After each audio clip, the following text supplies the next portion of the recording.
വീഡിയോസിന് റീച്ചും കാര്യങ്ങളൊന്നും കിട്ടാത്ത ആൾക്കാരാണെങ്കിൽ മസ്റ്റായിട്ടും ഈ വീഡിയോ ഫുള്ളായിട്ട് ഒന്ന് കാണണം.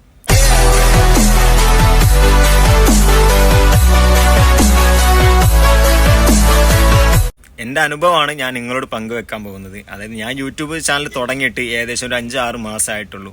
അതിൻ്റെ ഇടയ്ക്ക് ഞാൻ ഒരുപാട് നിർത്തിയതാണ്. പിന്നെ ഞാൻ വീഡിയോസും കാര്യങ്ങളൊക്കെ അപ്ലോഡ് ചെയ്ത് എൻ്റെ വീഡിയോസും കാര്യങ്ങളും നോക്കിയാൽ നിങ്ങൾക്ക് മനസ്സിലാവും എന്തുമാത്രം റീച്ചും കാര്യങ്ങളാണ് എനിക്ക് കിട്ടിയിട്ടുള്ളത് എന്നുള്ളത്. അതുകൊണ്ട് എനിക്ക് പറയാനുള്ള കാര്യങ്ങൾ ഞാൻ നിങ്ങളോട് ഷെയർ ചെയ്യാണ്. മസ്റ്റായിട്ടും നിങ്ങളിത് കണ്ടു കഴിഞ്ഞാൽ നിങ്ങൾക്ക് ഉപകാരപ്രദമാകും എന്ന് ഷുവറാണ്. 100% ഉറപ്പായിട്ടും ഞാൻ നിങ്ങൾക്ക് ഉറപ്പ് തരാണ്. ഇത് മസ്റ്റായിട്ട് നിങ്ങൾ ഈ വീഡിയോ കണ്ട് അതേപോലെ നിങ്ങൾ ചെയ്യുകയാണെന്നുണ്ടെങ്കിൽ ഒരു സംശയം വേണ്ട, നിങ്ങളുടെ അക്കൗണ്ടിലേക്ക് സബും കയറും. അതുപോലെ തന്നെ നിങ്ങളുടെ വീഡിയോ അത്യാവശ്യം വ്യൂസും റീച്ചും കാര്യങ്ങളെല്ലാം കിട്ടും. ഒരു സംശയം വേണ്ട. നിങ്ങളോട് പല ആളുകളും പറഞ്ഞിട്ടുണ്ടാവും ഞാൻ ഇന്ന സമയത്താണ് വീഡിയോ അപ്ലോഡ് ചെയ്യുന്നത്, അതുകൊണ്ട് എനിക്ക് നല്ല റീച്ച് ഉണ്ട് എന്നൊക്കെ അല്ലേ. അത് അവർ ചെയ്യുന്ന സമയം എന്ന് പറയുന്നത് ഒരുപക്ഷെ മിക്ക ആളുകളും ചെയ്യുന്നത് ഈവനിങ് ഒരു 4:30 മുതൽ ഒരു 6 ആ ടൈം ആവുന്നവരെയാണ്, 6 o'clock ആ സമയം വരെയാണ് മാക്സിമം എല്ലാവരും അപ്ലോഡ് ചെയ്യുന്ന സമയം എന്ന് പറയുന്നത്. ആ സമയത്തായിരിക്കും മിക്ക ആളുകൾക്കും റീച്ച് കിട്ടുന്നതും. അത് ആ വ്യക്തിയുടെ വീഡിയോക്കാണ് കിട്ടുന്നത്, അല്ല നിങ്ങളുടെ വീഡിയോക്കല്ലല്ലോ, ആ വ്യക്തിയുടെ വീഡിയോക്കാണ് ആ റീച്ച് കിട്ടുന്നത്. അതായത് അവരുടെ ഓഡിയൻസിൻ്റെ വ്യൂസും കാര്യങ്ങളും അവർ നോക്കി അനലൈസിസിൽ നോക്കി കഴിഞ്ഞാൽ അതിൽ മനസ്സിലാകാൻ പറ്റും അവരുടെ വീഡിയോസിന് എന്തുമാത്രമാണ് അങ്ങനെ വ്യൂസും കാര്യങ്ങളും കിട്ടുന്നത് എന്നുള്ളത്. അതിനനുസരിച്ചിട്ടായിരിക്കും അവർ വീഡിയോ അപ്ലോഡ് ചെയ്യുന്നതും അതിനുള്ള റീച്ച് കാര്യങ്ങൾ അവർക്ക് കിട്ടുന്നത്. അപ്പോൾ എനിക്ക് നിങ്ങളോട് പറയാനുള്ള കാര്യം എന്താണെന്ന് വെച്ച് കഴിഞ്ഞാൽ നിങ്ങളുടെ വീഡിയോ അപ്ലോഡ് ചെയ്യുന്ന സമയം നിങ്ങൾ മസ്റ്റായിട്ട് നോട്ട് ചെയ്ത് വെക്കുക. അതോടൊപ്പം തന്നെ നിങ്ങളുടെ വ്യൂസ് കയറുന്ന സമയവും നിങ്ങൾ നോട്ട് ചെയ്ത് വെക്കുക. അതായത് അനലൈസിസിൽ പോയി കഴിഞ്ഞാൽ നിങ്ങളുടെ ഓഡിയൻസിനെയും കാര്യങ്ങളെല്ലാം എനിക്ക് മനസ്സിലാക്കാൻ പറ്റും. നോക്കി കഴിഞ്ഞാൽ ഇതേപോലെ നോക്കിയാൽ നിങ്ങൾക്ക് മനസ്സിലാവും. ജസ്റ്റ് ഞാൻ എൻ്റെ അക്കൗണ്ടത്തെ കാര്യങ്ങളൊന്നും ഞാൻ നിങ്ങൾക്ക് കാണിച്ചു തരാം. നമ്മൾ യൂട്യൂബ് സ്റ്റുഡിയോ ഓപ്പൺ ആക്കി കഴിഞ്ഞാൽ ഇതേപോലെ ഒരു ഇൻട്രോ ഉണ്ടാവില്ല അല്ലേ. അപ്പോൾ ഇതിൽ നമ്മൾ ഈ അനലൈസിസ് എന്നുള്ള ഈ ഓപ്ഷൻ നമ്മൾ ക്ലിക്ക് ചെയ്യുന്ന സമയത്ത് നമുക്ക് കാണാൻ പറ്റുന്ന കാര്യങ്ങളാണ് ഇതൊക്കെ.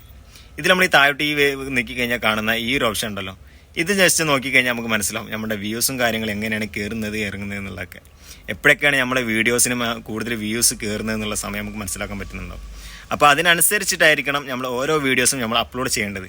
അല്ലാത്ത പക്ഷം നമുക്ക് ഉറപ്പാണ് വ്യൂസ് കിട്ടണമെന്നില്ല. ചിലപ്പോൾ ഒരു 10 വീഡിയോ ചെയ്ത് ഒരു വീഡിയോ ചിലപ്പോൾ അത്യാവശ്യം വ്യൂസ് കിട്ടും. അത് വെച്ച് നമ്മൾ ആ സമയം തന്നെ എപ്പോഴും വീഡിയോ അപ്ലോഡ് ചെയ്യാതിരിക്കുക. നിങ്ങൾ പറ്റുന്നതും ഞാൻ പറയുന്ന പോലെ ഒന്ന് ചെയ്ത് നോക്കിയിട്ട് കുറച്ച് ഒരാഴ്ച മാക്സിമം അങ്ങനെ ചെയ്ത് നോക്കിയിട്ട് നിങ്ങളുടെ അഭിപ്രായം മസ്റ്റായിട്ടൊന്ന് പറയണം. ഇതേപോലെ ഞാൻ അപ്ലോഡ് ചെയ്തിരുന്നതും ഇതേ സമയം തന്നെയാണ്. ഈവനിങ് ഒരു 5 മണി 5:30 ആ ടൈമിൽ 6 മണി ഈ ടൈമിലാണ്, ഈ 3 സമയത്താണ് ഞാൻ വീഡിയോസ് അപ്ലോഡ് ചെയ്തിരുന്നത്. പക്ഷെ എനിക്ക് റീച്ചും കാര്യങ്ങളൊന്നും എനിക്ക് കിട്ടിയിട്ടില്ല കാര്യം പറയാലോ. പിന്നെയാണ് എനിക്ക് മനസ്സിലായത് ഇത് അതുകൊണ്ട് കാര്യമില്ല, നമ്മളുടേതായിട്ടുള്ള ശൈലിയിൽ ചെയ്ത് കഴിഞ്ഞാൽ അതിനുള്ള കാര്യമുള്ളൂ എന്ന്. അങ്ങനെ അതിന് ശേഷമാണ് ഞാൻ യൂട്യൂബ് സ്റ്റുഡിയോയിൽ കയറിയിട്ട് കാര്യങ്ങളൊക്കെ ഒന്ന് നോക്കി ചെക്ക് ചെയ്ത് മനസ്സിലാക്കിയത്. അതിനുശേഷം ഞാൻ എൻ്റെ വീഡിയോസ് അപ്ലോഡ് ചെയ്യുന്നത് മോർണിംഗിലാണ്. മോർണിംഗ് ഒരു 6 o'clock 6:30 ആ ടൈമിലാണ് ഞാൻ എൻ്റെ വീഡിയോസും കാര്യങ്ങളൊക്കെ ഞാൻ മാക്സിമം അപ്ലോഡ് ചെയ്തിട്ടുള്ളത്. അതിന് ശേഷമുള്ള ഏത് വീഡിയോ എടുത്ത് നോക്കിക്കഴിഞ്ഞാലും 1K മസ്റ്റായിട്ടും കയറും. അതിൽ കൂടുതൽ വ്യൂസും കയറിയിട്ടുണ്ട്, സബും കയറിയിട്ടുണ്ട് എനിക്ക് ഓരോ വീഡിയോസും. ചില വീഡിയോസ് 50 കയറിയിട്ടുണ്ട്, ചില വീഡിയോസ് 100K വരെ എനിക്ക് വ്യൂസ് കയറിയിട്ടുണ്ട്. അതുകൊണ്ടാണ് ഞാൻ പറയുന്നത് നിങ്ങൾ മറ്റുള്ളവർ പറയുന്നത് കേൾക്കാതെ നിങ്ങളുടേതായിട്ടുള്ള നിങ്ങളുടെ യൂട്യൂബ് സ്റ്റുഡിയോ നോക്കിയിട്ട് നിങ്ങളുടെ വ്യൂസിൻ്റെ സമയം നോക്കിയിട്ട് അതിനനുസരിച്ച് നിങ്ങളെ വ്യൂവേഴ്സിൻ്റെ സമയം കാര്യങ്ങളും നോക്കിയിട്ട് നിങ്ങൾ അതിനനുസരിച്ചിട്ട് വീഡിയോ അപ്ലോഡ് ചെയ്താൽ മസ്റ്റായിട്ടും നിങ്ങൾക്ക് അതിനുള്ള വ്യൂസും കാര്യങ്ങളും സബ്ബൊക്കെ കിട്ടും ചെയ്യും. നിങ്ങളുടെ വീഡിയോ അത്യാവശ്യം നല്ല റീച്ച് കിട്ടുകയും ചെയ്യും. ഒരു സംശയം വേണ്ട. ഞാൻ പറഞ്ഞിട്ടുള്ള ആളുകളൊക്കെ ചെയ്തിട്ടുണ്ട്, ചെയ്തവർക്കൊക്കെ അത് നല്ല റിസൾട്ടും കിട്ടിയിട്ടുണ്ട്. നിങ്ങളും ഇതുപോലെ ഒന്ന് ചെയ്ത് നോക്കി. മസ്റ്റായിട്ടും നിങ്ങൾ ഇതുപോലെ ചെയ്ത് നോക്കി. തുടക്കക്കാർക്ക് ഇതിൻ്റെ ആവശ്യം ഉണ്ടാവുള്ളൂ, അല്ലാത്തവർ ഇത് തട്ടിക്കളഞ്ഞ് പോകുന്നുള്ള കാര്യം ഷുവറാണ്. എന്തായാലും നിങ്ങൾ ചെയ്തിട്ട് നിങ്ങളുടെ അഭിപ്രായം മസ്റ്റായിട്ടും എനിക്കൊന്ന് കമൻറ്റ് അയക്കണം.